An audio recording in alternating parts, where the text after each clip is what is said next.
Alors faisons un petit test ici. Vous allez créer une forme.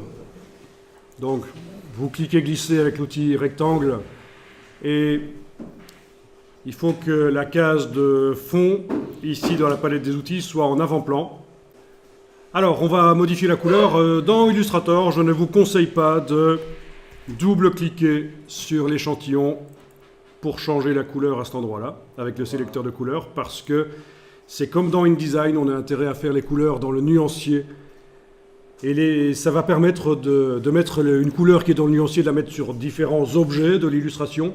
Et puis d'un coup, en double-cliquant sur la couleur dans le nuancier, on va pouvoir modifier la couleur de tous les objets qui utilisent cette couleur-là. Donc le système... Si on fait avec le système de la pipette, Ok, alors on va aller dans la palette nuancier, menu fenêtre nuancier.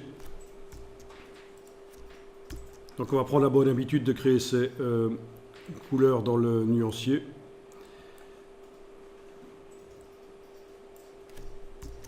Alors, toutes les couleurs qui sont là sont des couleurs CMJN. Vous voyez quand on survole, parce qu'en fait on a démarré d'un document de départ qui était CMJN, et le nuancier CMJN était dans le document de départ. Donc c'est toutes ces couleurs-là qu'on récupère, mais on va pouvoir maintenant faire une couleur RVB et l'appliquer. Alors on y va, on va dans le menu ici de la palette nuancier. Alors tu as un petit problème pour afficher le nuancier, alors on va voir si on peut réinitialiser les palettes. Va un peu dans menu fenêtre, fenêtre, espace de travail et demander de réinitialiser les indispensables.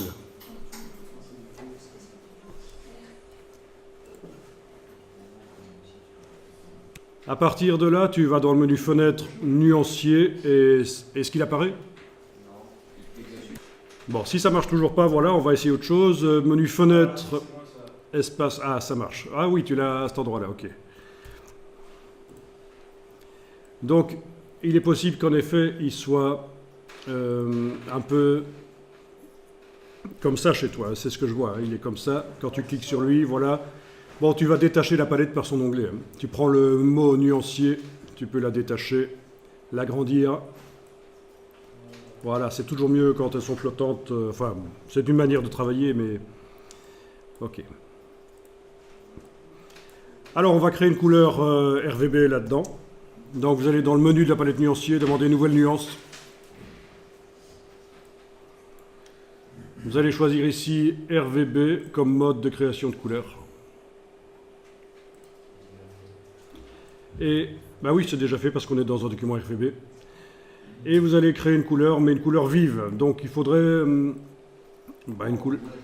couleur assez vive, vraiment. En fait, il faudrait que ceci apparaisse, qui vous indique que la couleur est hors gamme imprimable. C'est-à-dire que ça vous indique que si vous l'imprimez, enfin je veux dire, oui, si vous imprimez le document, cette couleur-là changera si on imprime en offset.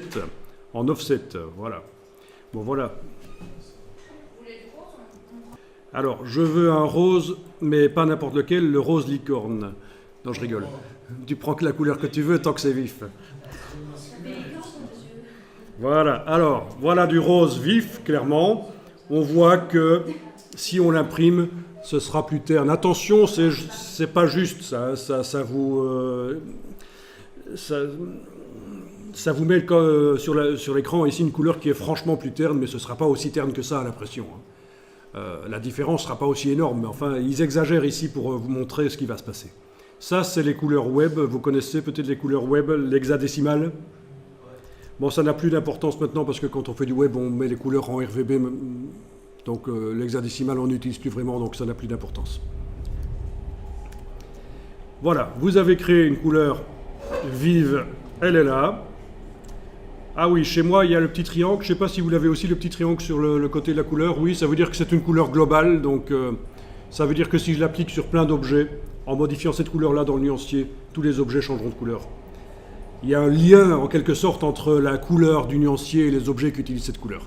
Si vous n'avez pas le petit triangle, c'est pas grave, parce qu'on ne va pas s'en servir maintenant, de la couleur globale.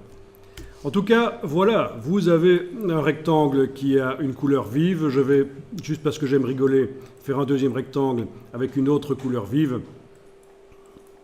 Voilà. Ok, clairement, ce sont des couleurs vives. Je suis vraiment libre de faire des illustrations avec des couleurs saturées. Il faut, pour bien faire, avoir un écran de graphiste quand on fait de l'infographie. C'est-à-dire que les écrans que vous trouvez, les écrans bas de gamme que vous trouvez dans un magasin qui sont faits pour faire de la bureautique, de l'Excel, du Word, c'est pas bon pour les graphistes. Il faut des bons écrans qui affichent beaucoup de couleurs. Plus votre écran affiche beaucoup de couleurs, plus ce sera facile de faire des illustrations. Par contre, si vous utilisez un écran de graphiste qui affiche peu de couleurs, qui est bridé, qui n'affiche pas de couleurs saturées, ce sera mieux que l'impression CMJN, mais ce ne sera pas terrible quand même. Vous allez avoir des difficultés pour faire des bonnes illustrations. Voilà. Donc il faut se renseigner avant d'acheter un écran. Et c'est pas nécessairement très très cher. On peut aussi acheter d'occasion des écrans. Mais en tout cas, moi je pense qu'il vaut mieux acheter un bon écran d'occasion qu'un mauvais écran en neuf. Voilà. Alors, vous avez donc un document qui peut contenir des couleurs vives. Donc vous avez plein de gens qui travaillent en CMJN dans Illustrator et c'est pas facile. Ils auraient plus facile s'ils savaient que vous pouvez travailler en RVB et à un certain moment, au moment de l'exportation du PDF qu'on va donner à l'imprimeur, on va faire la conversion en CMJN. À ce moment-là, quel CMJN? Ça va dépendre du type de presse qu'il va imprimer. Ça va dépendre du type de papier utilisé. Donc en fait des CMJN, il en existe plein. Raison pour laquelle aussi il vaut mieux travailler en RVB. Et vous allez pouvoir faire une meilleure conversion vers le CMJN vraiment qui sera utilisé à l'impression. Si on fait l'inverse. Ben, regardez un peu ce qui se passe parce que ce document RVB peut être converti en CMJN, fichier mode colorimétrique du document, couleur CMJN. Et vous voyez que les couleurs se sont ternies. C'est un document CMJN. Alors faites gaffe à ça. Si vous revenez maintenant en RVB, il va les laisser comme ça les couleurs. On est en RVB, mais les couleurs ont été ternies quand je suis passé en CMJN. Le fait de repasser en RVB ne me récupère pas mes couleurs. Donc ce que je dois faire, c'est faire un commande Z une fois, deux fois, et je suis revenu dans mon document RVB.